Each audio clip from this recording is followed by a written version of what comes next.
El hijo de la costurera entregó su último dinero a una niña huérfana y 20 años después, al encontrarse en la mesa de operaciones. Aquella soleada y calurosa mañana, Osvaldo se despertó con el canto de su madre. Ella, como de costumbre, cosía mientras tarareaba alguna melodía conmovedora sobre un amor triste. Era, en efecto, una romántica, su madre, una tía sentimental que había conseguido darle vida como quien logra subirse al último vagón de un tren que parte lleno de juventud y belleza. No era vieja en absoluto, apenas pasaba de los 50. Osvaldo acababa de cumplir 10 años, esa maravillosa edad en la que aún eres un niño, pero ya comienzas a comprender muchas cosas del mundo de los adultos. Y justo en ese momento sintió que su madre estaba contenta por algo, así que decidió abordarla con cuidado. «¿Vamos a desayunar, mamá, o tienes otro encargo urgente para alguna dama elegante?», preguntó con cautela. Osvaldo se sentía orgulloso de que mujeres emocionadas de toda la ciudad acudieran a su madre, soñando con deslumbrar en algún evento con un atuendo único. Dolores tenía un auténtico talento para la costura. Sabía, como aconsejaba Coco Chanel, hacer de la nada un sombrero, una ensalada y un escándalo. A veces le traían telas apagadas y sin gracia, y ella creaba con ellas una verdadera joya. Las damas quedaban encantadas y no escatimaban en propinas. $10 de cada encargo iban a la alcancía de Osvaldo. Soñaba con un milagro de la técnica, un ordenador personal. En su tesoro, escondido en una colorida caja metálica de galletas, ya había reunido una suma considerable. Pero aún no era suficiente para el conjunto completo. Además del ordenador, necesitaba monitor, teclado, ratón, cables, memorias USB, todo un tesoro tecnológico. «Anda, lávate la cara, mi pequeño milagro», le llamó la costurera con cariño. «Las arepas las preparé temprano y están en la cocina, envueltas en toallas para que no se enfríen. Solo voy a hacer el café y sacar la mermelada». Dolores miró a Osvaldo con ternura. ¿Cuántas amigas la habían intentado disuadir? «Dolores, estás loca. ¿De verdad vas a tener un hijo de un hombre casado que apenas te visita una vez por semana? No tienes sentimientos ni responsabilidad. ¿Cómo vas a criar a un niño confiando solo en tus habilidades con la aguja y el hilo?», le decían. La mujer solo sonreía tristemente, mirando atentamente a sus amigas, mujeres solas como ella, divorciadas y solteronas que la vida había reunido en aquella cálida y sincera compañía. Dolores trató de explicarle su postura con honestidad. «Chicas, tengo 42 años, y en el horizonte no se ve otro marido. Felipe, el que viene de vez en cuando, es solo un regalo para la salud. Antes de él hubo un par de casos iguales, todos hombres casados. Me resultaba cómodo así. No soy de las que se engañan pensando que tienen el rostro y la figura de una reina. Un hijo será mi alegría y mi consuelo en esta existencia sin rumbo. Así que lo tendré y lo criaré sola». Tema cerrado. Después de lamentarse un poco más por su no muy dichosa suerte femenina, el grupo de amigas pronto pasó a temas más alegres.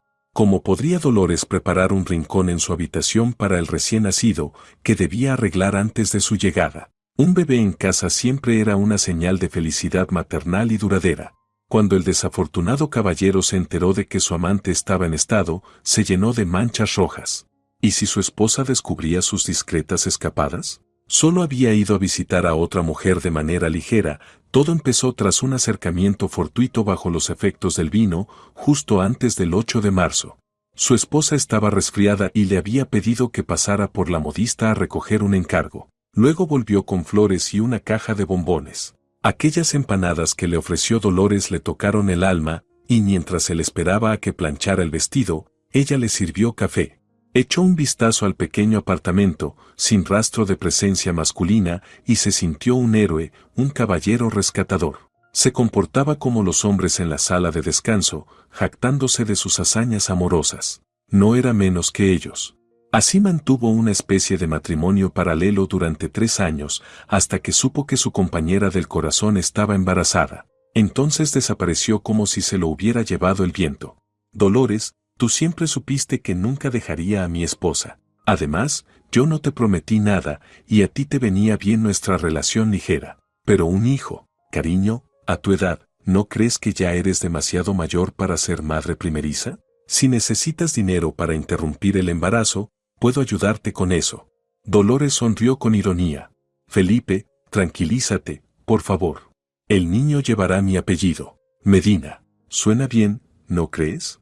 Felipe empezó a mirar alrededor, asustado. ¿Había estado 3 años con una mujer que claramente no estaba en su sano juicio? Él hablándole de cosas serias, de cómo podía ayudarla a liberarse del problema y seguir con su vida, y ella pensando en el apellido del bebé.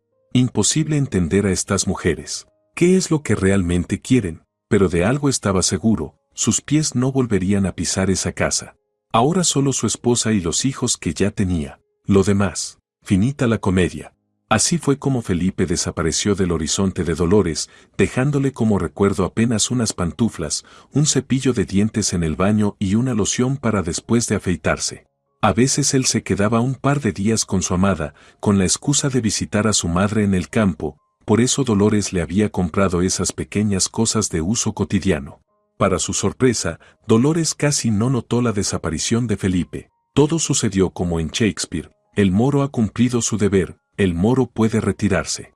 Durante todo el embarazo trabajó sin descanso en su máquina de coser, trajo al mundo incontables vestidos, blusas, trajes y faldas, ideando nuevos y originales diseños. La modista, la abuela, la costurera, ya hacía tiempo que no estaban vivas, pero ambas habían alcanzado a enseñarle un oficio más o menos rentable. Las dos murieron con poca diferencia, apenas pasados los 60 años. Dolores, en cambio, había salido a su padre, fuerte, resistente, de músculos tensos, delgada, sin esas redondeces femeninas que solían definir la figura de una dama. Sus ojos eran vivaces, la nariz pequeña y respingada, los labios carnosos, ese era, en resumen, su retrato. En cuanto al carácter, era una perfeccionista terrible, una maniática del orden. Pero tenía una virtud indiscutible, la fidelidad al trabajo, a la amistad, a la palabra dada. Si prometía entregar un pedido a las 10 en punto, estaría listo a esa hora, sin falta. Además, Dolores era un alma bondadosa, ni avara ni rencorosa. Así que, se podría decir, Osvaldo tuvo suerte de nacer de una madre así. Madre e hijo avanzaron solemnemente hacia la cocina, donde la cafetera burbujeaba con un sonido acogedor. Se sentaron con calma a la mesa. Ambos adoraban esos rituales matutinos con arepas o tamales, donde planeaban el día y compartían las novedades. Y justo ahora, con la boca llena, Osvaldo se apresuraba a contarle a Dolores que, en un par de meses más de su esfuerzo, tendría por fin un amigo electrónico. No solo soñaba con un computador, vivía obsesionado con él. Casi un año llevaba ahorrando pacientemente cada billete, uno tras otro, sin permitirse ni un helado de más ni una visita al cine. Ahorraba en todo. Dolores le revolvió con ternura los rizos de la coronilla. En apariencia, era el vivo retrato de Felipe, de estatura superior a la media, cabello oscuro y ondulado, grandes ojos castaños con brillo suave, movimientos cautelosos, gestos amables. Apenas tenía 11 años y todo un futuro por delante, pero Dolores estaba segura de que la base genética seguiría siendo la misma. Amaba a su hijo con locura, hasta el dolor físico. Cuando lo abrazaba, el hielo de la soledad dentro de ella comenzaba a derretirse. Después de Felipe había tenido un par de romances breves, tan insignificantes que ni siquiera recordaba con claridad los nombres de aquellos hombres.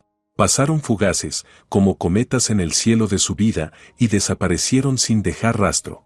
A unas mujeres el destino les da amor hacia un hombre, a otras, hacia su hijo, y entonces nadie más hace falta en el mundo. A Dolores le había tocado precisamente lo segundo. Ella y Osvaldo eran inseparables, verdaderos compañeros. Incluso comenzó a pedirle consejo cuando él apenas tenía 3 años. ¿Qué bufanda y guantes me pongo con el abrigo gris?, le preguntaba.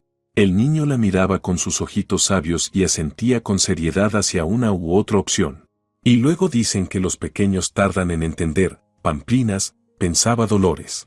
Después de despedir a su hijo, que se apresuraba a la escuela, cerró la puerta tras él y pensó, una vez más, qué buen chico está creciendo. Y no porque sea mi hijo, lo digo objetivamente. Estudia con empeño, le gusta la matemática. Cuando saca la máxima nota, se ilumina de alegría. Y además tiene un alma buena.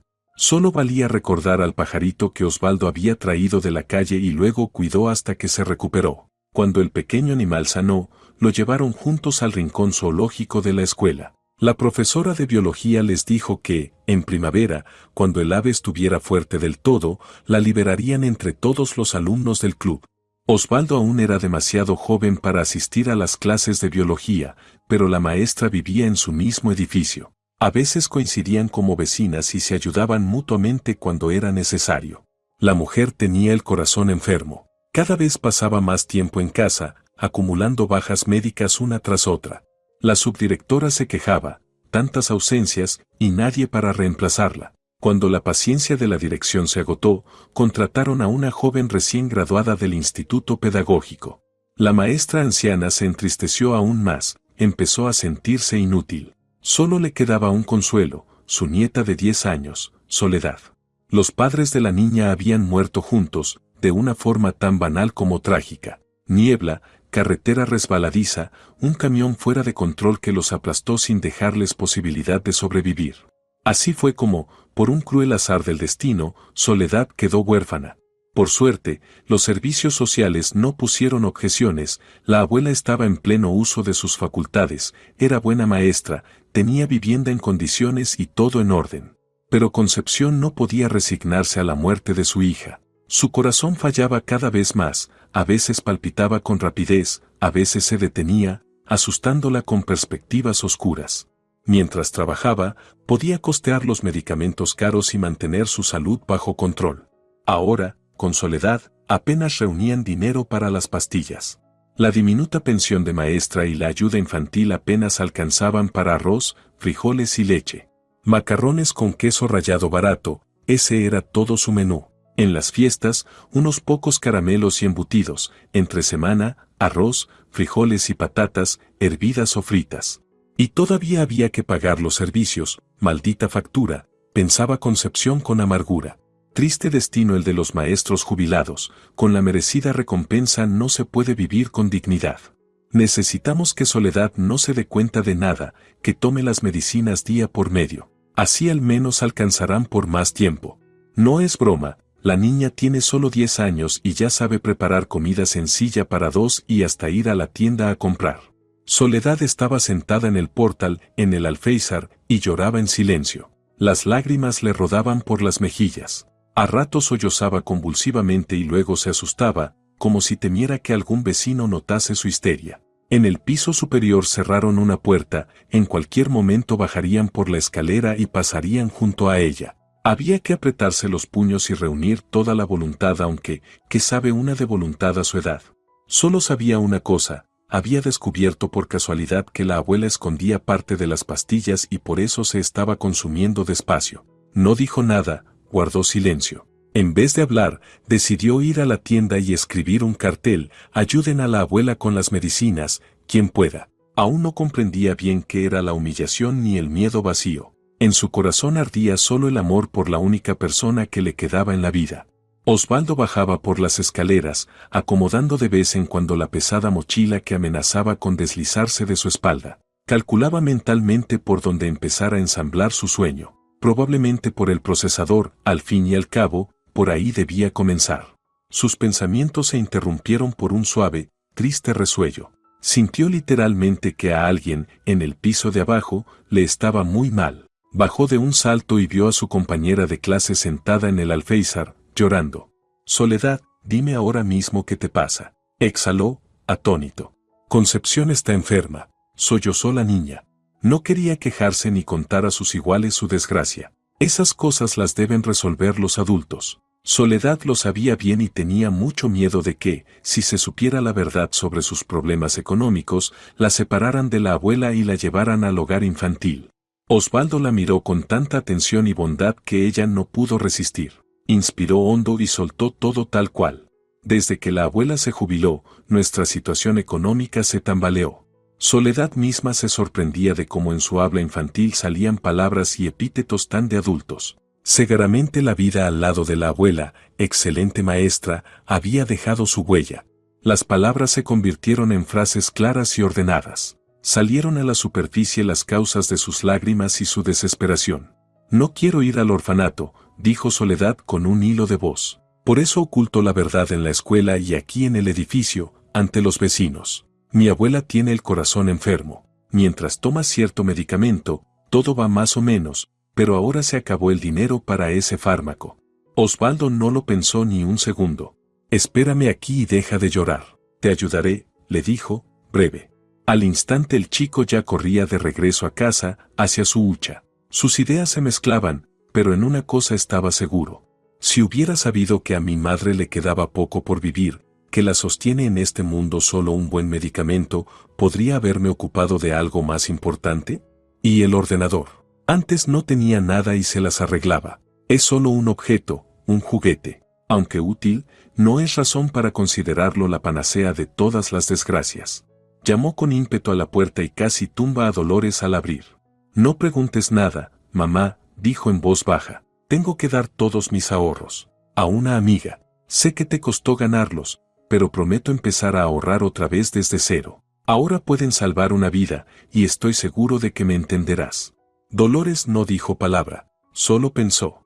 Es más maduro que su edad, y parece que heredó mi bondad. Qué bien hice entonces, casi 11 años atrás, cuando no hice caso al inútil de Felipe, que solo piensa en sí mismo y en sus placeres. Besó en la coronilla al hijo, prudentemente decidió no preguntar a quien quería dar su hucha y con ella el sueño del ordenador. Si quiere contarlo, lo hará, si no, así será. Estaba orgullosa de su hijo y de su gesto. Lo demás ya no importaba. Soledad todavía sollozaba en voz baja y de vez en cuando gemía, como un perrito de la calle quedándose solo en la fría noche. Cuando llegó un Osvaldo jadeante y le tendió un fajo delgado de billetes, cuidadosamente envuelto en papel, la niña no creía lo que veía.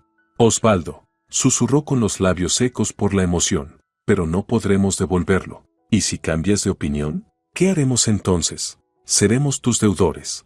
No digas tonterías, Soledad. Es mi dinero, o mejor dicho, la suma que mi madre fue guardando para mi sueño.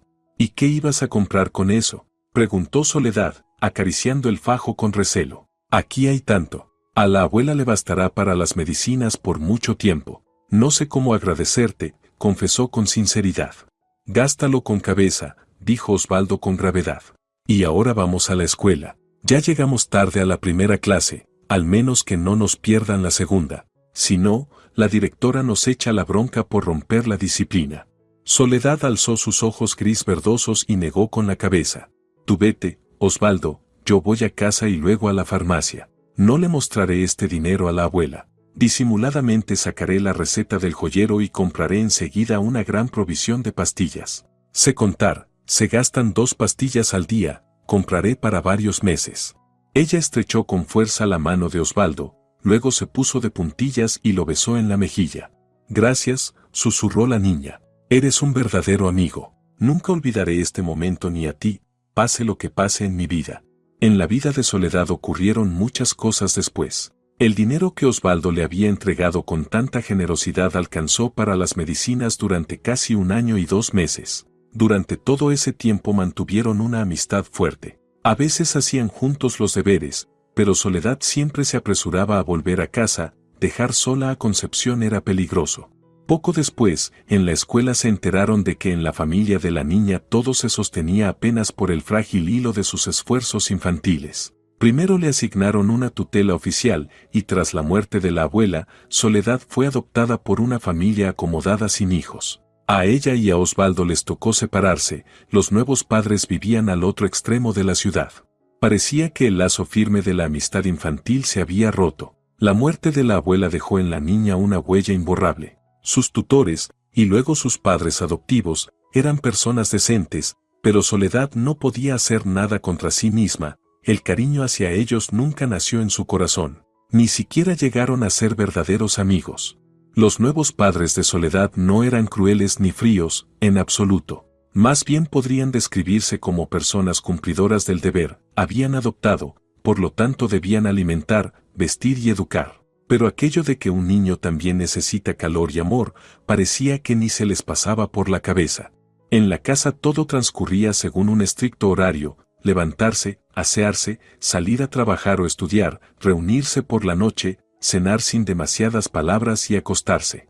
No había fines de semana compartidos, ni celebraciones alegres con intereses comunes. Todo dentro de las reglas establecidas. Eso sí, hay que reconocerlo, nunca escatimaron recursos materiales para la educación y el desarrollo de su hija adoptiva. Cumplían su deber paternal sin falta ni queja, y Soledad no los decepcionaba. Estudiaba con esmero, sin grandes esfuerzos, y dedicaba todo su tiempo libre a los libros. Se había fijado una meta clara y firme: convertirse en médica. Al principio soñaba con otra cosa, quería ser rescatista, pero luego decidió que un médico también es un soldado, solo que en otro campo de batalla. Salvaré vidas, sola o en equipo, pero siempre salvaré, pensaba. En sus sueños, Soledad se veía frente a una mesa de operaciones, con el bisturí en la mano, dando órdenes a los asistentes para iniciar la cirugía. Ingresó en la Facultad de Medicina sin dificultad, sus padres adoptivos no escatimaron en profesores particulares, y además ella ya tenía una base de conocimiento sólida. En el último curso del instituto, Soledad se enamoró de verdad por primera vez de un joven deportista que, de repente, intervino cuando un grupo de muchachos groseros la acosó en el autobús, y luego se bajó con ella en la misma parada. Matías apareció como salido de la nada, justo en su camino. Un par de golpes certeros, y los impertinentes acosadores, escupiendo insultos, salieron corriendo en distintas direcciones. Recogió el bolso de Soledad, que ellos habían logrado arrancarle, y con un dedo manchado de sangre le secó las lágrimas de las mejillas. Luego le tomó la mano y la condujo hacia el parque. ¿Qué haces sola tan tarde?, le preguntó. Este barrio no es tranquilo por las noches. ¿Buscabas aventuras? Era algo rudo, increíblemente fuerte, como un joven roble, y tan directo como una línea trazada a lápiz. Le tendió un peine de hombre. Arréglate un poco, dijo sonriendo de oreja a oreja, mostrando 32 dientes perfectamente blancos. Vamos, presentémonos. Soy Matías. El chico se cambió la bolsa deportiva de hombro, sacó de ella una botella de agua y se la ofreció a Soledad para que lavara de su rostro los rastros del miedo y las lágrimas. ¿Vives por aquí cerca? Déjame acompañarte, propuso. Desde esa noche se volvieron inseparables. Matías trabajaba en un club, de día servía para ejercicios de fitness o rehabilitación, y de noche se transformaba en una arena de combates. Matías era allí uno de los mejores gladiadores modernos, casi nunca perdía y ganaba bien con esas peleas. Por primera vez, desde la muerte de sus padres y de Concepción, Soledad sintió que era realmente importante para alguien. Matías no era un erudito. Después del colegio había terminado un instituto técnico de construcción, trabajó un par de meses en una obra y lo dejó. Decidió dedicarse al deporte, en el que destacaba desde hacía tiempo, sobre todo en el boxeo. Nunca lo entrenaron para ser campeón olímpico. ¿Quién invertiría en un chico prometedor si no garantizaba ingresos estables? Lo formaron como un héroe salvaje, indomable, feroz, un depredador capaz de generar ganancias astronómicas a su dueño. El principal inversor en su formación fue el propietario del gimnasio, y jamás se arrepintió de ello. Con Soledad, Matías cambiaba por completo. Todo lo superficial que acompañaba su imagen de valiente e invencible luchador se disolvía en la pureza de ella. Con ella se volvía tímido. Si sus compañeros lo supieran, se reirían. Se atrevió a besarla recién en la tercera cita, y cuando comprendió que la muchacha nunca había estado con un hombre, no se precipitó en reclamar el yo fui el primero, sino que esperó 6 meses. Se hicieron íntimos después de su cumpleaños, y no uno cualquiera, sino el de su mayoría de edad. Antes, Matías nunca se preocupó por la edad de sus novias ocasionales, pero esta vez no temía ni al juicio ni al tiempo. Amaba, respetaba y compadecía a la huérfana, conociendo bien su historia. A los 18 años, Soledad ya estudiaba en la Facultad de Medicina. Había leído montañas de libros sobre fisiología humana. Aunque no tenía cerca a una mujer con quien hablar de los temas de chicas y con su madre adoptiva no consiguió una relación de confianza, sabía perfectamente lo que ocurre entre un hombre y una mujer. Lo entendía todo y apreciaba la ternura con la que Matías la trataba. No tenía miedo de nada, esperaba a que él madurara por sí mismo. Una dama no debía empujar a su caballero a dar ese paso, que actuara por propia iniciativa.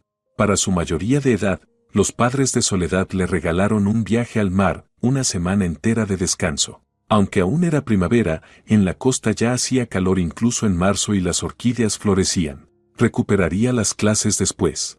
Matías reservó por su cuenta una habitación en el mismo hotel, era su sorpresa para la chica que amaba. El trabajo podía esperar, uno también tiene derecho a su felicidad.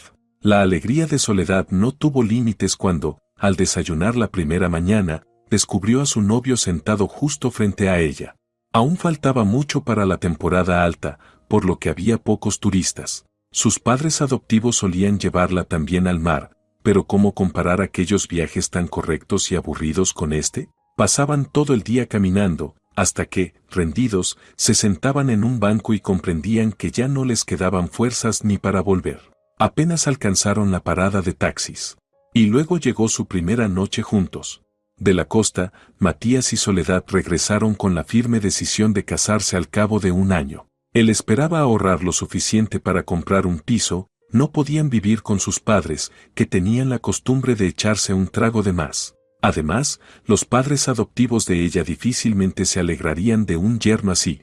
Nunca habían hecho planes concretos sobre el matrimonio de Soledad, pero la muchacha comprendía con claridad que su amado Matías no sería bien recibido en aquella casa. No se casaron, ni al año ni a los 2. Soledad se sumergió cada vez más en los estudios, mientras que Matías perdió un par de combates clave, cayó en desgracia ante su patrocinador y sus honorarios se redujeron drásticamente. Ya no se trataba de ahorrar para un piso, sino de tener lo justo para vivir él y sus padres. Toda la familia lo miraba con la eterna esperanza de que trajera algo de dinero a casa.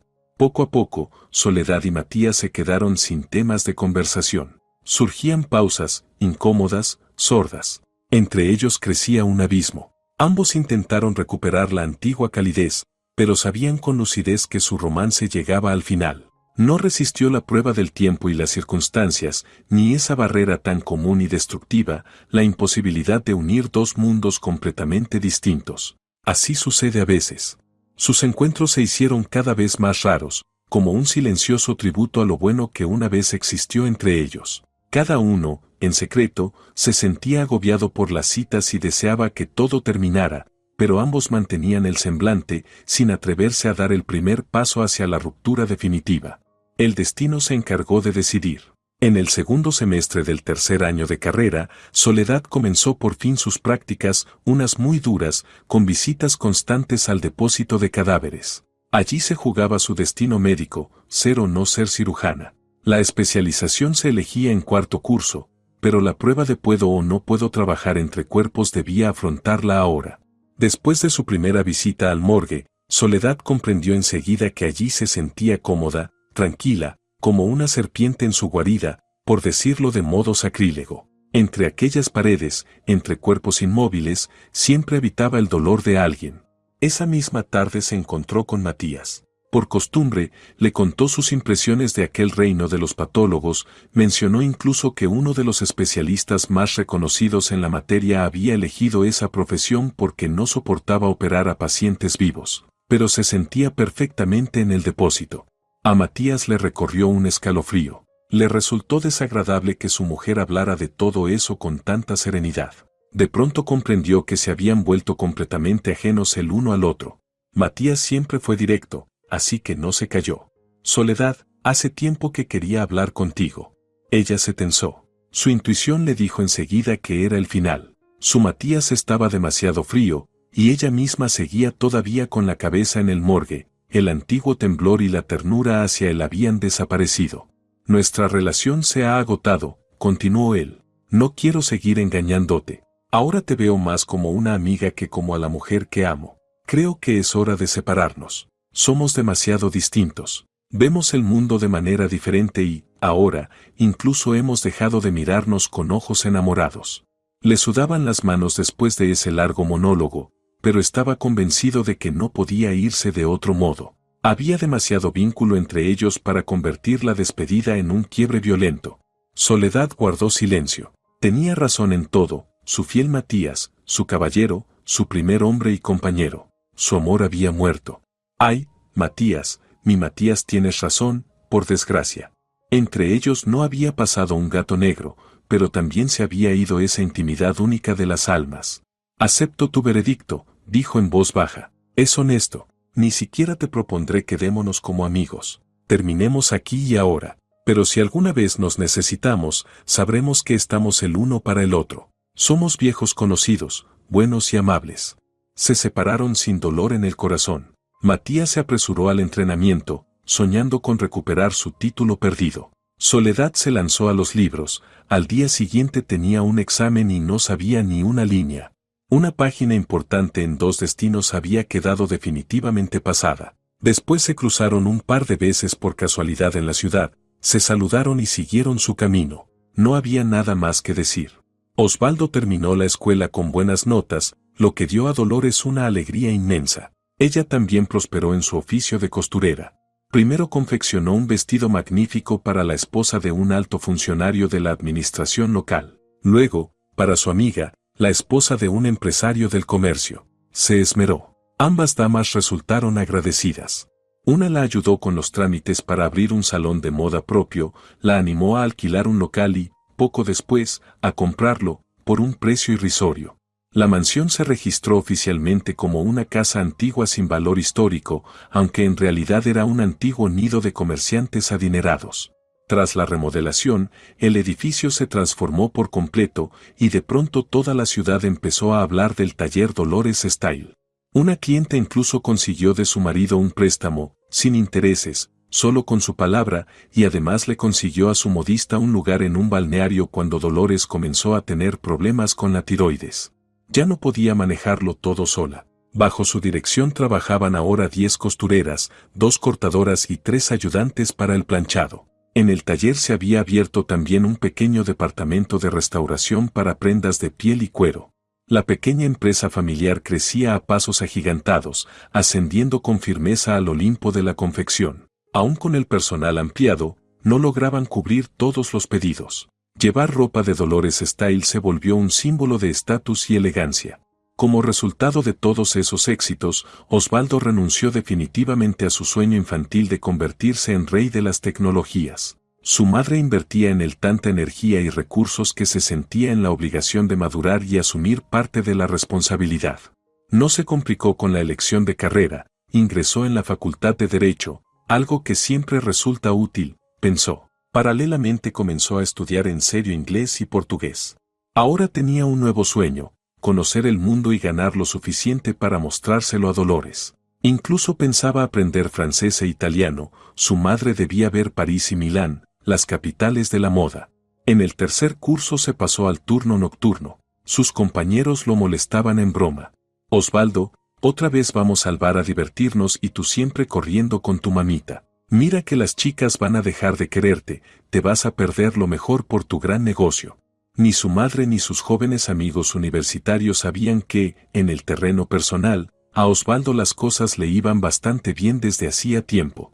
Su novia era 15 años mayor que él, y a él no le importaba en absoluto lo que pensaran los demás. Era ella quien se escondía tras un caparazón de complejos, evitando aparecer en público con él.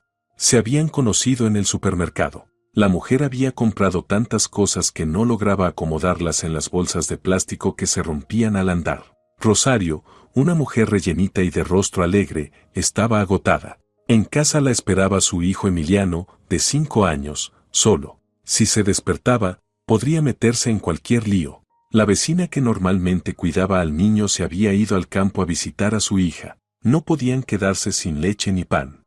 Al ver sus esfuerzos inútiles por reunir todas las compras, Osvaldo se acercó a ayudarla. Luego la acompañó hasta su casa, donde un niño despeinado le abrió la puerta y, de inmediato, lo llenó de preguntas. ¿Y tú quién eres? ¿Vas a vivir con nosotros? ¿Vas a ser mi amigo? Es que no tengo papá. El niño bajó la cabeza con tristeza y añadió, vivimos solos, mi mamá Rosario y yo. ¿Quieres cenar con nosotros? Mamá hizo mi puré favorito. Y también habrá salchichas, de las de niños, de conejo. Tiene un conejito dibujado en el papel. Y además mi tren está roto. No anda, no pita, solo se queda ahí callado. De pronto, Osvaldo se vio a sí mismo de niño, igual de pequeño. Cuando a su madre la visitaba algún hombre, él se quedaba un rato con Concepción. Mamá se iba a alguna parte, y él esperaba, soñando con que ese hombre fuera su padre y se quedara con ellos para siempre. Tomando al niño de la mano, Osvaldo lo siguió hasta su habitación. ¿Cómo te llamas? Emiliano. Bueno, a ver, enséñame tu tren, Emiliano. Osvaldo arregló el juguete, luego le leyó un cuento y cenó con ellos en el acogedor departamento de Rosario. Después de tantos años viviendo con su madre, estaba acostumbrado a tratar con mujeres mayores. Las amigas de Dolores, la propia Concepción, las maestras del colegio, su educación era impecable. Al despedirlo en la puerta, Rosario se sonrojó y dijo: Osvaldo, ven a visitarnos otra vez. Emiliano estará encantado. El joven se volvió y sonrió ampliamente. Claro que vendré. Ni mi mamá hace un puré tan rico. Además, ¿cómo va a estar Emiliano sin su amigo? Camino a casa, el exitoso estudiante de primer año caminaba casi dando saltitos. Antes solo se había sentido así junto a su madre, pero ahora, después de visitar a aquellas personas extrañas, sintió que ese lugar ajeno se le había vuelto sorprendentemente cercano. Aún no sabía que Rosario tenía ya 32 años. Su edad ni siquiera le pasaba por la cabeza, simplemente disfrutaba del momento, y nada más. La siguiente vez que fue a ver a Emiliano y a Rosario, lo hizo de improviso, pero la escena parecía preparada, lo recibieron como si lo esperaran con los brazos abiertos. Ella andaba en la cocina, sacando del horno una tarta de manzana, y Emiliano, en su cuarto, miraba concentrado un libro grande con ilustraciones de colores. Muy parecido físicamente a su padre biológico, Felipe, Osvaldo aparentaba más edad de la que tenía, mientras que Rosario, redondita y risueña, parecía más joven de lo que marcaba su pasaporte. Si alguien los viera juntos, pensaría que ella era mayor que él apenas por 5 o 7 años, no más. Rosario no quiso ocultarle a Osvaldo su edad. ¿Para qué esos secretos de palacio? Mandó a los chicos al kiosco más cercano por helado, gritándoles desde la ventana: hoy el postre es dulce, tarta con compota de cereza. Creo que un poco de helado de crema no le vendrá mal a nuestra fiesta. Luego los tres se sentaron a ver juntos un nuevo dibujo animado en la televisión y disfrutaron del postre que ella había preparado. A Osvaldo no le apetecía marcharse a casa. Sabía que su madre estaría trabajando hasta tarde, ajustando el proceso de producción en las nuevas y ultramodernas máquinas de coser.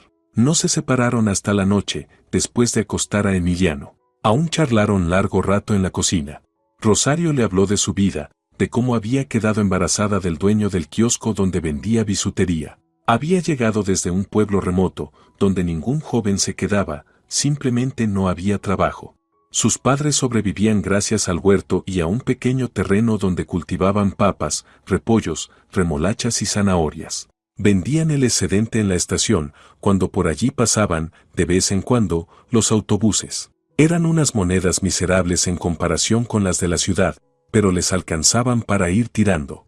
A Rosario prácticamente la empujaron a irse al pueblo grande. Con su diploma solo pudo ingresar en un instituto comercial, en la especialidad de mercadería no alimentaria. A duras penas terminó sus estudios, le faltaban conocimientos básicos. En la escuela rural todo era improvisado, cada maestro enseñaba varias materias, muchas sin ninguna relación entre sí. Durante los 4 años de estudios Rosario vivió en un dormitorio estudiantil. En la habitación, además de ella, vivían 3 muchachas más, igual de perdidas, que habían huido del campo a la ciudad. Los estudios en aquel instituto a menudo se interrumpían. Las chicas, jóvenes y sanas, quedaban pronto embarazadas de sus novios citadinos. Las afortunadas se casaban, las demás se convertían en madres solteras, quedándose en la ciudad en una especie de limbo o regresando al pueblo con sus padres. Tras graduarse, Rosario no consiguió un buen puesto como especialista en comercio, exigían experiencia, conocimiento del mercado y de las tendencias. En el comercio había que saber moverse, entender de modas y de clientela. ¿Qué potencial podía tener, a ojos de los empleadores, aquella muchacha tímida y provinciana? Llegó al kiosco de bisutería por un cartel en el escaparate: se necesita vendedora. El dueño, Rafael, un mago suleimán local y maestro en elegir mercancía vendible, importaba adornos brillantes y baratos desde los países orientales. No eran artículos de lujo, pero llamaban la atención a distancia. Las jóvenes clientas arrasaban con las novedades. En un par de semanas no quedaba nada en el mostrador. El negocio marchaba bien.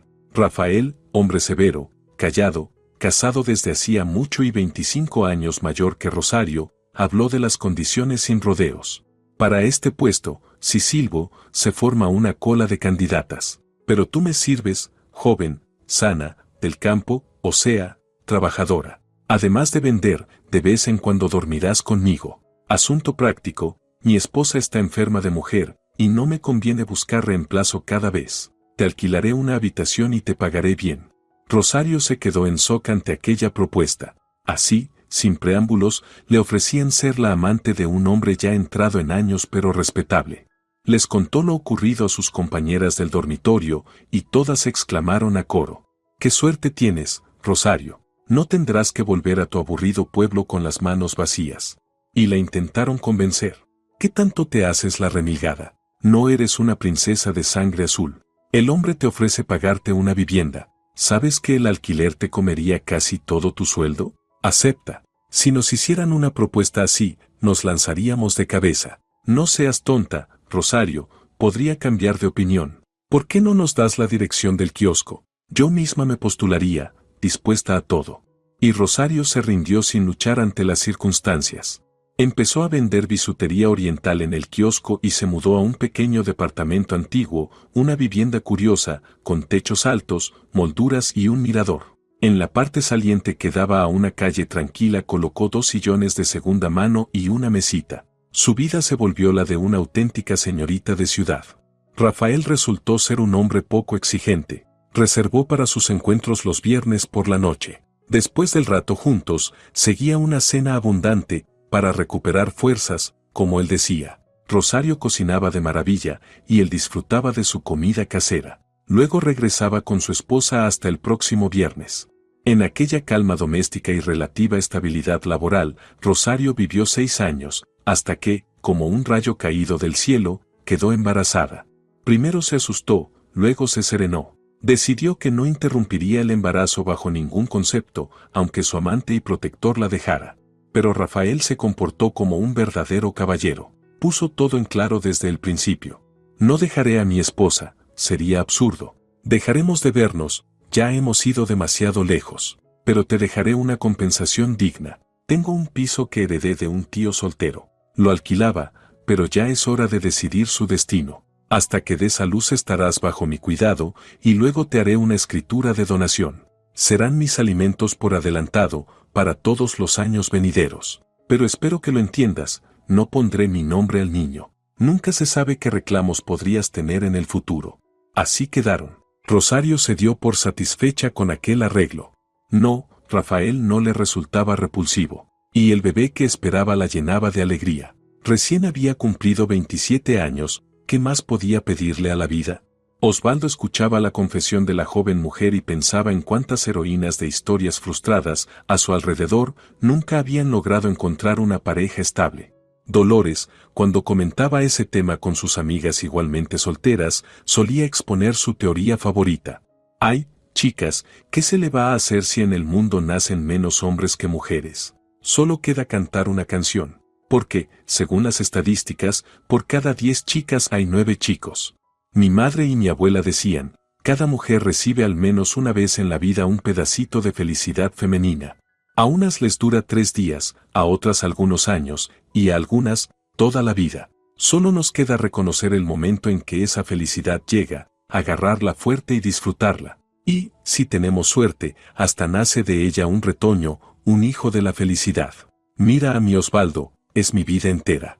Y Rosario Osvaldo la miró por primera vez no como a alguien a quien había ayudado a cargar las compras, ni como a la mujer que cocinaba un puré delicioso y tartas de manzana irresistibles, sino como a una mujer. La recorrió con la mirada de hombre, una figura agradable, de curvas suaves, ojos azules bondadosos, cabello rubio con rizos y un rubor sano en las mejillas. Pensó, ¿qué más querrán los hombres? ¿Por qué sigue sola? No expresó en voz alta esos pensamientos. Solo decidió que, ya que su madre viajaba cada vez más por trabajo, negociando la compra de telas y accesorios, él iría a visitar a Rosario con más frecuencia. ¿Quién dijo que no se puede ser amigo de una mujer 15 años mayor? Todo eso son prejuicios.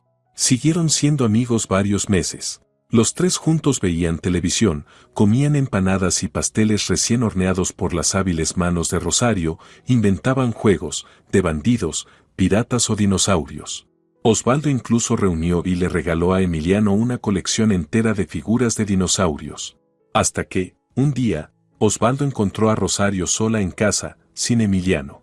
Ella explicó que había llegado el verano y había mandado al niño al campo con sus padres, para que respirara aire puro, comiera frutas y bayas directamente del árbol y del huerto. Osvaldo le contó que pronto sería su cumpleaños, cumpliría 19 años. Rosario se echó a reír. Dios mío, entonces ya hace más de un año que nos conocemos. Qué rápido ha pasado el tiempo en tu cálida compañía. Y Emiliano ya te tiene cariño.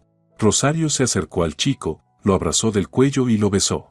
Seguro celebrarás tu cumpleaños con tus amigos. Permíteme adelantarte mi regalo. Me gustas mucho, eres tan amable, sensible, generoso. Que el cielo cierre los ojos por un momento, quisiera estar más cerca de ti ahora. Desde aquel día pasaron más de 2 años. Osvaldo seguía viéndose con Rosario con regularidad. No podía decir que estuviera locamente enamorado, pero siempre iba a su casa con alegría. Allí lo esperaban, la mujer y su hijo.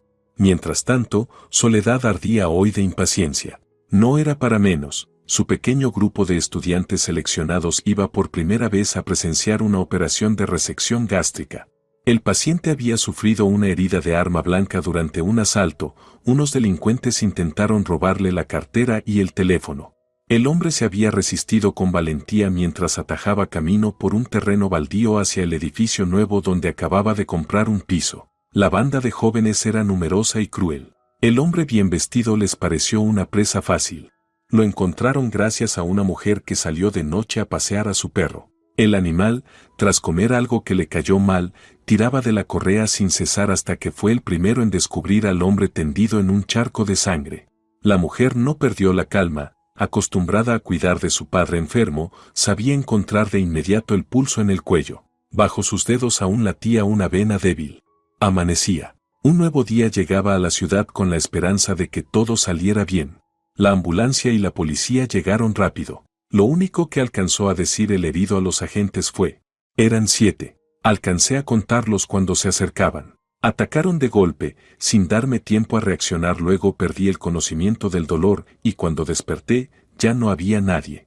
Incluso a simple vista se veía que la puñalada en el abdomen había sido dada con destreza y crueldad, una venganza por resistirse.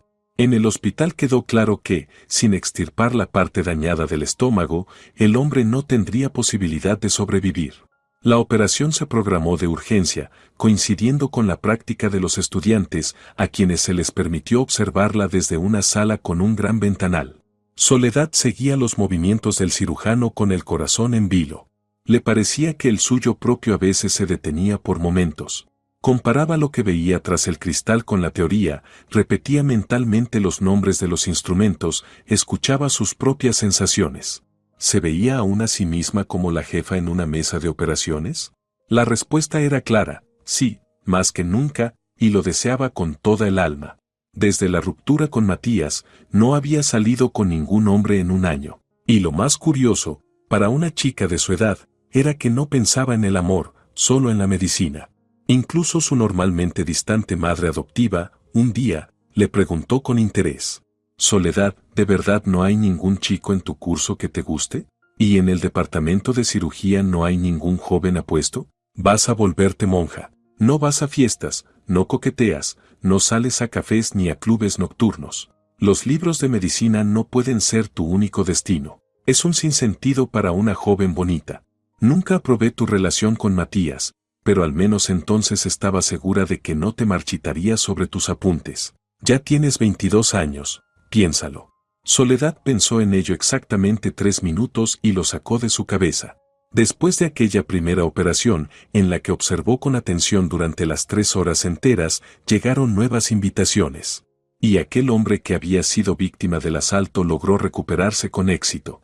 Incluso llegaron hasta Soledad rumores de que había encontrado a la mujer con el perro, la misma que lo había auxiliado aquella noche en el descampado, y que ahora estaban viviendo un romance. En el hospital bromeaban. Mira tú, qué manera tan trágica de encontrar el amor. Debe ser que así estaba escrito en su destino.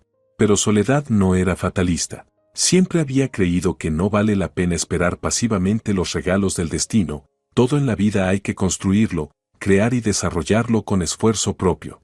Respetaba el viejo refrán: a quien se cuida, Dios lo cuida. Si la víctima del asalto se hubiera tomado la molestia de rodear el descampado, no habría traído sobre sí las maquinaciones del mal azar. Soledad no creía que ese hombre hubiese encontrado el amor de su vida de esa forma. Pensaba que, igual que en la carrera profesional, las relaciones felices requieren trabajo. Ella y Matías nunca lo habían hecho, dejaron que todo siguiera su curso. El resultado no se hizo esperar, se separaron, sin dramas, pero sin retorno. La cronología posterior de los acontecimientos en la carrera de la futura cirujana Soledad Valdés se asemejaba al ascenso al Everest profesional.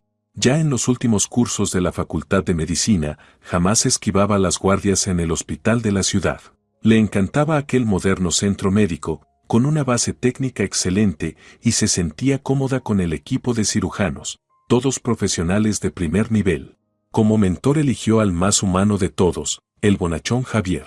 Su experiencia en cirugía, como él solía bromear, era más larga que la vida de muchos. Los pacientes empezaban a sonreír apenas lo escuchaban hablar y el miedo a las operaciones desaparecía bajo sus chistes. A veces entraba en la sala, empezaba a contar anécdotas con su voz grave y en un minuto los enfermos ya reían sujetándose el abdomen. Soledad se alegraba una y otra vez de no haber flojeado ni en la facultad ni durante la residencia. Según el calendario, les correspondían 2 o 3 guardias al mes, pero ella siempre estaba dispuesta a hacer 4, 6, las que hicieran falta, con tal de estar junto a Javier, tener acceso a sus pacientes y aprender y seguir aprendiendo. Los residentes mayores solían asustar a los nuevos.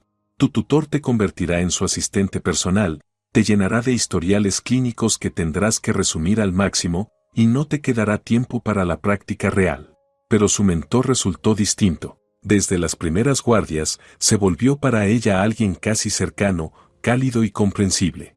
Soledad admiraba la precisión de sus movimientos en cada cirugía.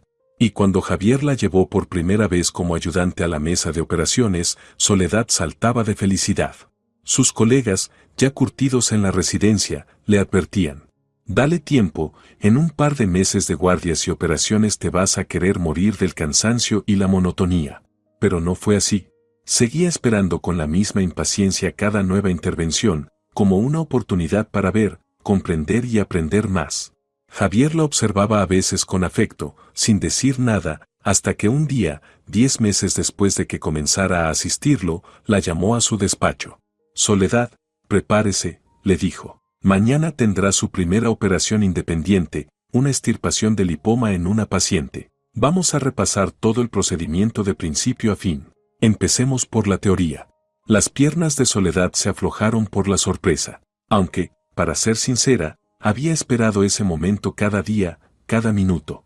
Yo estaré a su lado, añadió el tutor, dándole una palmada alentadora en el hombro, después de revisar juntos los pasos de la intervención, los riesgos posibles y las particularidades del estado de salud de la paciente mayor. No se preocupe, todos tuvimos un primer día. En el mío, me tocó una tarea nada fácil, extirpar un fibroma uterino bastante grande en una mujer muy joven. Un par de años después la encontré por casualidad, empujaba un cochecito con mellizos. Y me sentí terriblemente orgulloso de haber contribuido, al menos un poco, a que pudieran venir al mundo. Logramos salvarle el útero, quitar el tumor y no causar daño alguno. Hablaron un rato más de otros pacientes, y luego el mentor elogió a Soledad por lo bien redactadas que estaban sus historias clínicas. Ella volvió a casa exultante, repasando mentalmente cada detalle de la operación que le esperaba. Y su debut fue brillante, la joven residente se mostró segura, precisa, sin errores, como si llevara años en el quirófano. Más tarde, cuando en la sala de descanso ofreció una pequeña celebración por su primera cirugía en solitario, todos los compañeros del departamento la felicitaron sinceramente, sin sombra de envidia. En aquella profesión sabían alegrarse por el talento genuino y las promesas evidentes. El último en tomar la palabra fue su tutor, que con su voz de bajo resonante proclamó ante todos: bueno, doctora cirujana, bienvenida a nuestro puerto de sanación. Estoy muy satisfecho con usted, Soledad. Será una médica excepcional. Después de aquella primera intervención vinieron otras, una tras otra, como un desfile interminable. Soledad abordaba cada caso con el mismo interés. No quería convertirse en una cirujana mecánica, su ambición era otra, conocer todo sobre la profesión y, si era posible, aún más. Su preparación teórica crecía sin pausa. No se perdía ni un solo artículo valioso en las revistas médicas de cirugía. 3 años después ya le confiaban operaciones más complejas, no simples apendicitis ni hernias, sino procedimientos que exigían reacción inmediata y capacidad de decisión ante lo inesperado. Javier bromeaba. Así va la cosa, señorita Soledad, pronto me va a superar a mí, este viejo, pero estaré encantado. Dios mismo la ha besado en la coronilla y la ha bendecido para esta profesión, dándole un talento raro. Tendré una sucesora digna. En el frente personal, en cambio, no había novedades. ¿Podía considerarse serio su breve romance con uno de los jóvenes cirujanos? La historia, para su desgracia, se repitió. Él no tenía prisa por hablar de nada importante. Al salir del hospital, parecía borrar de su mente todo, los pacientes, sus vidas, sus sufrimientos. Él no paraba de refunfuñar con Soledad.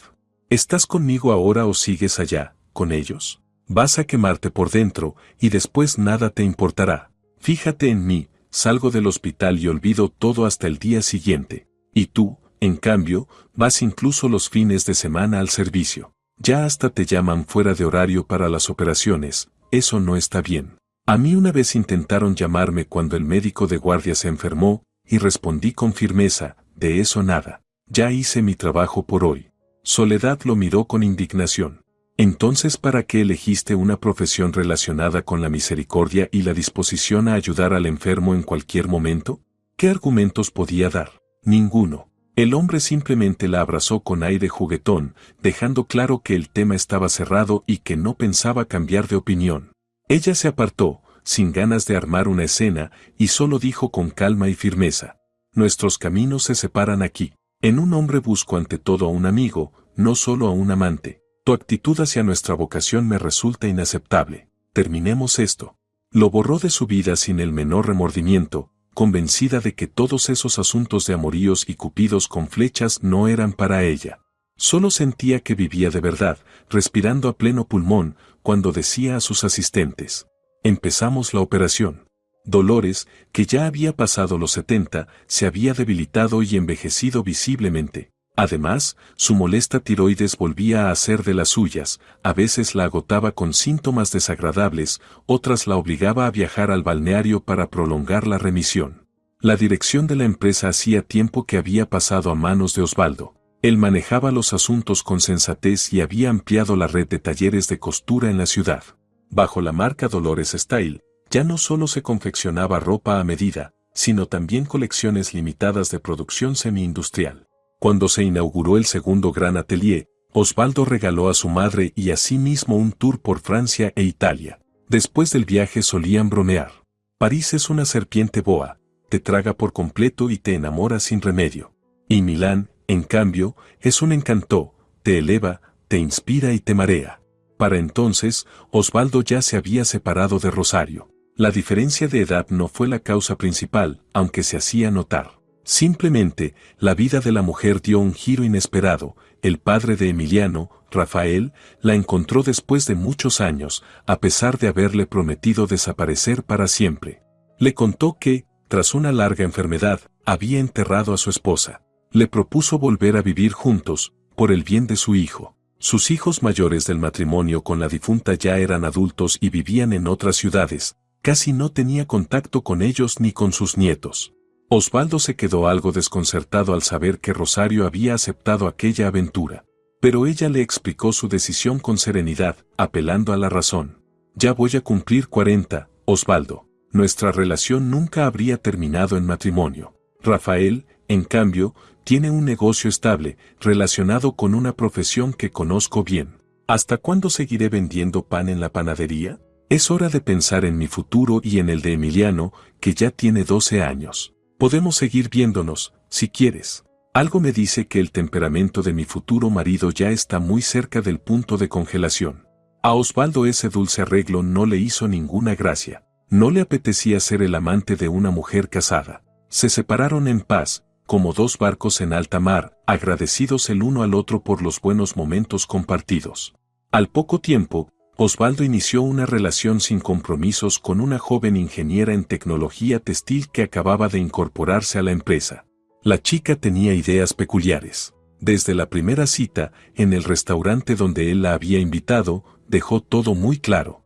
Osvaldo, sé muy bien cómo terminan normalmente las relaciones entre un hombre y una mujer. Así que te planteo mis condiciones desde el principio. Me invitaste aquí con una intención concreta, eso está claro. Mi respuesta es sí, estaré contigo. Pero si hablamos de matrimonio, solo acepto uno de tipo visitante, sin obligaciones domésticas para mí. Un hijo, solo en mis términos. En el trabajo, nada de divisiones por género, si demuestro mi capacidad, me asciendes a subdirectora.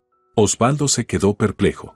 Pensó, esta mujer o está un poco loca, o es demasiado atrevida. Pero es buena, me gusta mucho. Quizá hasta sea positivo que haya dicho todo así, sin rodeos. Su romance, sorprendentemente, resultó duradero y apasionado. Catalina se convirtió en una colaboradora fiel y competente. Gracias a ella, la empresa se expandió y floreció aún más. Pero luego comenzó a comportarse de manera extraña. Pedía permiso en mitad del día alegando asuntos personales urgentes, cancelaba citas con pretextos absurdos y terminó por negarse a vivir con Osvaldo bajo el mismo techo. El hombre hurgaba en su interior, buscando respuestas en los rincones más profundos del alma, pero en vano. Al igual que con Rosario, tampoco con Catalina sentía una gran y luminosa pasión. Solo cierta ternura, un puñado de calor, gratitud por el tiempo compartido, y nada más. Dolores incluso dejó de insistirle en que formalizara su relación con Catalina. Veía que él no estaba enamorado, y eso significaba que aquella no era la mujer para su hijo. La realidad resultó ser dura. Más tarde se supo la verdad. Había regresado de la cárcel el hermano mayor de Catalina, que había cumplido condena por fraude a gran escala. En la empresa Dolores Town no existía un departamento de seguridad experimentado. La selección de personal la realizaba una sola mujer, y la organización no contaba ni con un departamento de recursos humanos propiamente dicho, ni con un sistema de verificación de antecedentes o vínculos familiares sospechosos. Tras salir de prisión, el hermano de Catalina, sin pensarlo mucho, se colgó de su vida próspera y, cayendo sobre ella como un rayo, le dijo: «Nuestros padres ya están viejos, hermanita, ¿qué se puede esperar de ellos? Hay que ayudarlos. Pero tú cuéntame todo sobre la empresa en la que trabajas, cómo funciona, en qué anda, cómo respira». Catalina le había tenido miedo desde niña, siempre fue tosco y cruel. Jamás se atrevió a quejarse de él, ni siquiera cuando sufría alguna injusticia, sabiendo bien cómo podía terminar aquello. Una vez, un niño la golpeó en la cara con una rama de abeto, su hermano le rompió el brazo al agresor para que aprendiera la lección. Y no le pasó nada. Los padres del chico, al ver al temible adolescente, tuvieron miedo de denunciarlo por temor a represalias. Era buen estudiante, sobre todo en matemáticas. Después del colegio se graduó con honores en la Facultad de Matemáticas y Mecánica de la universidad y más tarde obtuvo por correspondencia un título en economía. Aprobaba exámenes sin dificultad, pero nunca tuvo intención de convertirse en un ciudadano ejemplar.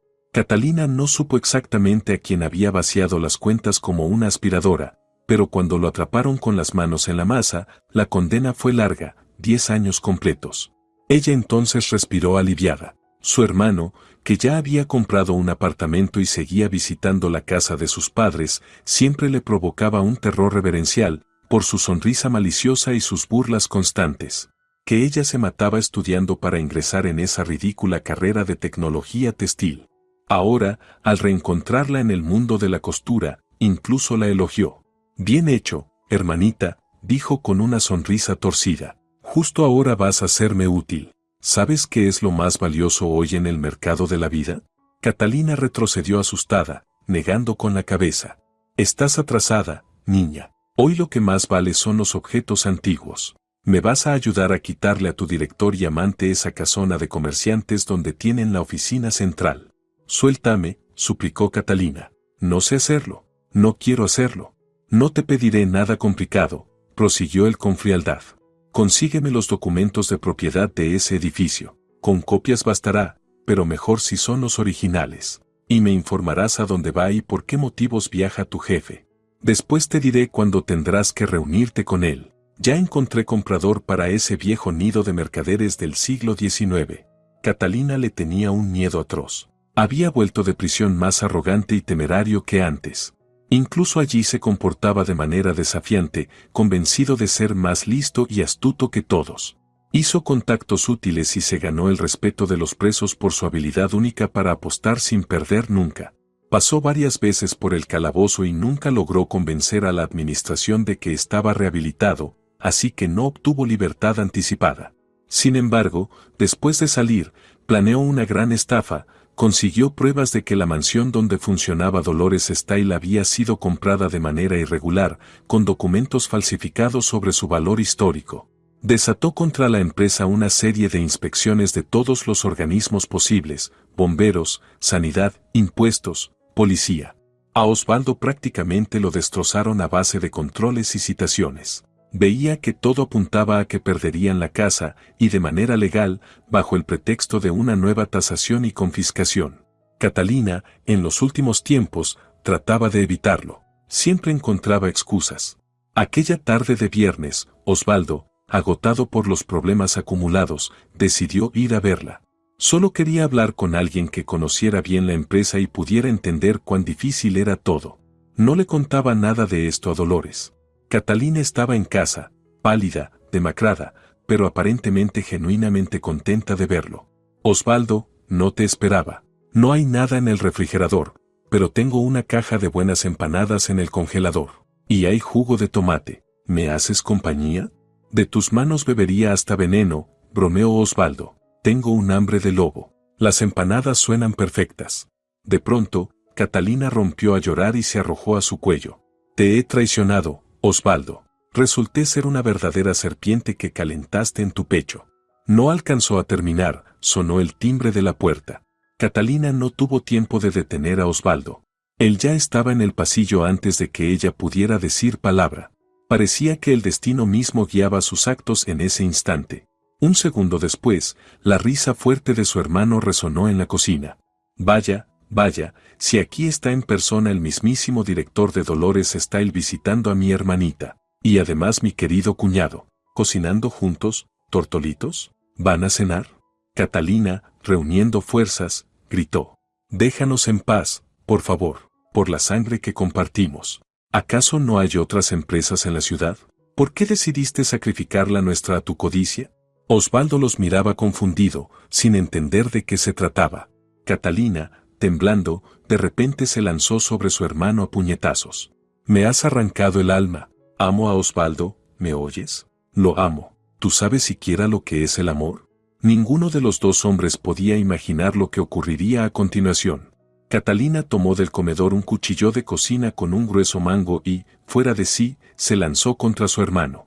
Él se abalanzó hacia adelante intentando arrebatarle el arma. Todo sucedió como en cámara lenta.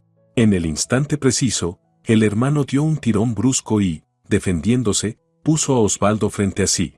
La hoja se hundió justo bajo sus costillas. Osvaldo se desplomó, cayendo al suelo.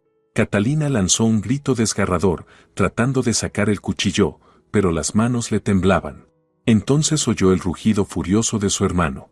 Idiota, ¿qué has hecho? No toques nada. Llama a una ambulancia, rápido.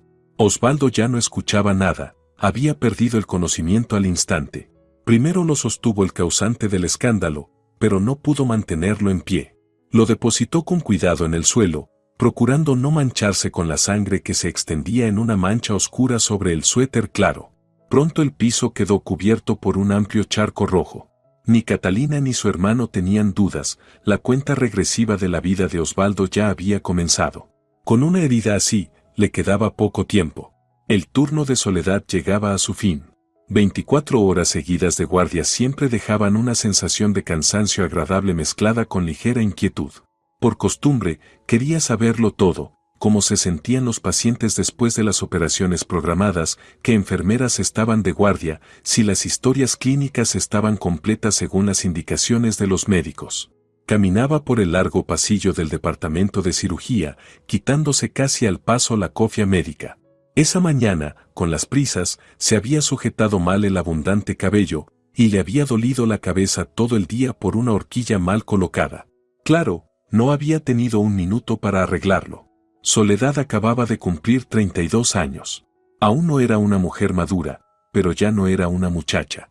Las preocupaciones constantes por los pacientes, el sufrimiento compartido por sus vidas y sobre todo, el recuerdo de las muertes en la mesa de operaciones cuando no había logrado salvarlos, se habían grabado incluso en su apariencia. En la sien le había aparecido una delgada hebra plateada. Al principio quiso teñírsela, pero la estilista del salón la disuadió. Ni se le ocurra. Al contrario, está de moda. Muchas mujeres aclaran una mecha para crear un efecto de elegancia y encanto. La suya es natural, auténtica, y no le queda nada mal. Ahora lo que se lleva es el toque de cansancio aristocrático. Todo el mundo se lo pinta. Soledad, de regreso a casa, había sonreído para sí. Bueno, pues resulta que también ella, sin querer, se había puesto a la moda. Lástima que su madre adoptiva, fanática de los salones de belleza, no supiera nada de esas tendencias modernas. Ya le había taladrado el cerebro con reproches, diciendo que a una mujer joven no le correspondía andar con canas en las sienes. Ahora, al menos, la cirujana eternamente cansada tenía buenos argumentos para defender su mechón plateado. Sus pensamientos se interrumpieron bruscamente por los gritos que llegaban desde el área de urgencias, en la planta baja. Alcanzó a distinguir algunas frases sueltas. Caso demasiado grave, esa hemorragia ni un milagro podría salvarlo. Se colocó la cofia de nuevo y bajó corriendo. El médico de guardia que la reemplazaba era aún muy inexperto, apenas un residente reciente. Si el caso era realmente crítico, podía no saber cómo actuar. En la sala de reconocimiento encontró al joven doctor completamente desorientado. Primero evaluó la situación y solo después, al mirar el rostro del herido, lo reconoció de inmediato. La misma mata de cabello oscuro y rebelde, solo que los grandes ojos castaños ahora estaban cerrados. Era Osvaldo, su vecino, compañero de escuela, amigo de la infancia, aquel a quien recordaba con gratitud por el gesto generoso que había prolongado la vida de su abuela unos meses más. En su amarga orfandad, él y su madre habían sido sus únicos rayos de calor y bondad, además, claro, de Concepción, su adorada abuela. Soledad dominó sus emociones. Se notaban las horas sin dormir, de lo contrario, la habrían vencido los sentimientos. Hasta los buenos médicos son solo humanos y se fatigan de tanto esfuerzo. Respiró hondo y habló con voz firme y autoritaria. Preparen el quirófano. Sospecho una lesión grave en los lóbulos derechos del hígado. Envía los análisis de sangre al laboratorio. Y deja de temblar, colega, me vas a asistir tú. Llama al equipo de reanimación. Cada minuto cuenta. Salvar la vida de su amigo de infancia, aquel que una vez le había regalado tiempo con su abuela, no era ya solo una cuestión de honor profesional. Era una cuestión de principio. Soledad se sorprendía de sus propios pensamientos. Nunca había reaccionado así, no sabía que la había poseído. Pero pensó, si lo salvo, me salvo a mí misma. Todo cambiará. Confirmaré que elegí bien mi camino. Tal vez entonces pueda calmarme un poco, trabajar sin tanta obsesión y darme la oportunidad de encontrar también la felicidad de una mujer común. Se dio una reprimenda mental. Estás delirando, mujer. 24 horas de guardia y ya se te va la cabeza. Solo faltaba que pidieras una estrella del cielo o una isla desierta para descansar del trabajo. Se concentró al instante. Rogó a Dios que la gran pérdida de sangre no arruinara sus cálculos ni alterara la estabilidad hemodinámica. Osvaldo seguía inconsciente. De pronto, ante sus ojos apareció una imagen insistente, aquel muchacho feliz, tendiéndole un fajo de billetes, el mismo que alguna vez había salvado a su abuela. Todo lo que siguió transcurrió según el protocolo quirúrgico de una resección de los lóbulos derechos del hígado. Los dedos de Soledad presionaron con firmeza el vaso que sangraba sin control. Pensó, va bien, todo marcha como debe ser. Y en voz alta dijo, no podremos evitar una sutura vascular. Empecemos. Cierre con cuidado, lo está haciendo muy bien. Cuando terminemos aquí, haremos una revisión completa de la cavidad abdominal, hay que comprobar si hay otras lesiones. La operación llegaba a su fin. Soledad estaba satisfecha, la extirpación de los lóbulos dañados había sido un éxito. El paciente tenía cada vez más posibilidades de sobrevivir, aunque la rehabilitación prometía ser larga y difícil. Sin darse cuenta, se quedó mirando con cierta admiración la línea uniforme y casi estética de la sutura de catgut en el abdomen de su amigo de la infancia. Pensó, con el tiempo, la cicatriz se volverá rosada, casi invisible. Lo importante es que viva. Ahora quedaba restablecer la función gástrica, resolver los retos del postoperatorio y lograr que el cuerpo funcionara como un reloj. Soledad notó la mirada admirada de su asistente. Soledad, exhaló él, hoy no he podido dejar de admirarla. Es usted una cirujana enviada por Dios. Para mí ha sido un honor estar a su lado en la mesa de operaciones. Me enorgullece haber trabajado en su equipo. Nunca olvidaré este día. Ahora sé a lo que debo aspirar. Perdón por mi torpeza al principio, yo no habría podido salvar a este paciente, demasiados riesgos. Pero usted lo hizo todo con una maestría increíble. Déjelo, colega, respondió Soledad con una sonrisa amable. Simplemente aún no ha tenido ocasión de realizar tantas operaciones como me ha tocado a mí. Todo llegará. Y yo, se quitó los guantes y respiró hondo, ahora me voy a casa. A decir verdad, apenas me sostengo en pie, añadió. Supervise la evolución, manténgase en contacto con reanimación. Manténgame informada. Mañana tengo el día libre. Mientras seguía la camilla que empujaba un fornido camillero, el joven cirujano murmuraba para sí. Es especial, hay pocos profesionales como ella. Jamás alcanzaré su nivel. Entretanto, Soledad regresaba a casa en la ambulancia que se ofreció a llevarla. En la ciudad, muchas brigadas de urgencias la conocían. Con esta en particular ya había colaborado un par de veces, en accidentes laborales donde no era posible trasladar al herido y debía operar directamente en la enfermería de la fábrica. Aquella noche acababan de dejar en urgencias a otro paciente con posible hemorragia interna. El hombre, paralizado por el miedo, había dejado de quejarse del dolor. Las pruebas rápidas dieron buenos resultados, y Soledad estaba segura de que su colega de guardia podría manejar el caso sin problema. Así era su vida, casi todos sus recuerdos giraban en torno a una mesa de operaciones. Ya ni pensaba en que aquel día había saldado una vieja deuda con el noble muchacho de su edificio. La abuela Concepción siempre le decía, cuando hagas un bien, olvídalo, que lo recuerde aquel a quien lo hiciste. Osvaldo permaneció inconsciente varios días. A veces los médicos temían que su cuerpo no resistiera, que algo se complicara, pese a la operación exitosa. Soledad pasaba largas horas en su habitación. No podía sacudirse la sensación de que algo importante estaba por cambiar en su vida, que ese reencuentro con el eco de su infancia sería un punto de inflexión para ambos. Cuando Osvaldo por fin despertó, Soledad estaba allí. No la reconoció de inmediato. En su mente aún confusa se mezclaban las imágenes, la niña triste con dos coletas espesas y esponjosas, como la recordaba, y aquella joven hermosa con mechones escapando de la cofia, en cuyos ojos seguía brillando la misma melancolía. Entre el torbellino de recuerdos, de pronto comprendió. «¿Soledad eres tú?». Ella asintió, sonriendo. «Sí, mi buen vecino, soy yo. ¿Tan cambiada estoy?». Él quiso mentir, decir nada en absoluto, pero sus labios lo traicionaron. «Un poco sí», respondió, y enseguida rectificó apenas con un gesto. Soledad le habló con serenidad. «Ya vino 2 veces el investigador. Dijo que la mujer fue arrestada, pero el hombre sigue prófugo». Las imágenes de aquella noche fatídica se alinearon de nuevo ante los ojos de Osvaldo, pero no quería revivirlo. Lo resolvería más adelante, cuando tuviera fuerzas y pudiera poner todo en su lugar.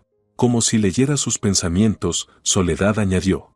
«Te espera una estancia en el hospital de al menos 2 meses, y eso si cumples estrictamente todas las indicaciones y te cuidas. Después, una rehabilitación complicada en casa». «Gracias, Soledad», murmuró él, acariciándole la mano. «Me has salvado la vida. Estuviste allí justo en el momento preciso. Debe ser el destino. Mi mamá suele decir», sonrió ella, «que el hilo siempre sigue a la aguja». «Entonces ahora soy tu ahijado», bromeó él. «A donde tú vayas, yo te sigo». La brillante cirujana, mujer amable y fuerte, Soledad Valdés, se apresuraba al salón de belleza. Ahora estaba completamente segura, aquella mecha plateada en la sien ya no le hacía falta.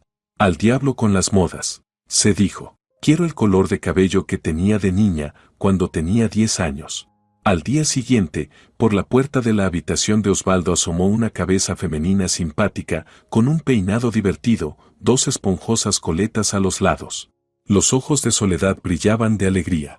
Osvaldo, ¿qué tanto te demoras?, dijo alegremente. Dolores ha horneado empanadas en casa para celebrar tu alta. Nos está esperando impaciente, y tú aún sin decidir qué ropa ponerte para la salida. No puedo dar mala impresión cuando voy acompañado de una mujer tan hermosa, sonrió él. Pero, ¿no tenías guardia hoy? No lo vas a creer, respondió Soledad con una sonrisa traviesa. Por primera vez en mi vida cambié el turno con otro cirujano. Tengo derecho, ¿no?, a un pedacito de simple felicidad femenina. Si te ha gustado la historia, por favor, dale un me gusta y suscríbete al canal.